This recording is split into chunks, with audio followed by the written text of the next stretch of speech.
Teka muna mga kapatid, magnilay muna tayo.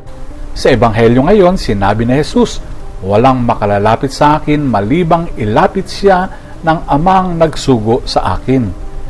Ipinahayag niya na siya ang tinapay ng buhay, nagbibigay ng walang hanggang pagkain sa sino mang sumasampalataya.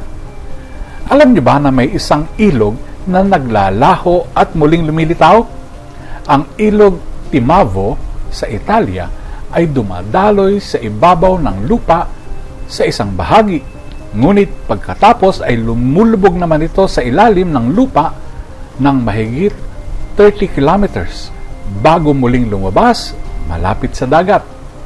Hanggang ngayon, pinagtatakha ng mga scientists kung paano nito natutunton ang kanyang di nakikitang landas.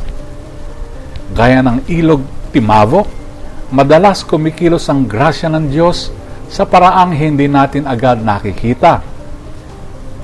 Sa mga gawa ng mga apostol, inutusan ng isang anghel si Felipe na pumunta sa isang daang disyerto, kung saan nakatagpo niya ang isang opisyal na taga Ethiopia. Ang lalaking ito ay naghahanap ng katotohanan, ngunit hindi nauunawaan ang kanyang binabasa mula kay Isaias. Ipinaliwanag ito ni Felipe at binautismuhan siya. Matapos nito, hindi na muling binanggit ang opisyal sa kasulatan. Ngunit, tiyak na nagpatuloy ang kanyang pananampalataya, tulad ng isang ilog na dumadaloy sa ilalim ng lupa. Madalas hindi natin nakikita kung saan tayo dinadala ng Diyos.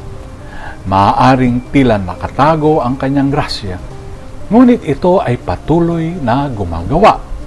Hinuhubog tayo ayon sa kanyang layunin. Si Jesus, ang tinapay ng buhay, ang nagpapanatili sa atin kahit hindi natin lubos na nauunawaan. Handa ba tayo magtiwala sa hindi nakikitang landas ng Diyos na alam nating inaakay niya tayo patungo sa buhay na walang hanggan? Naway pagpalain tayo ng Diyos. Amen.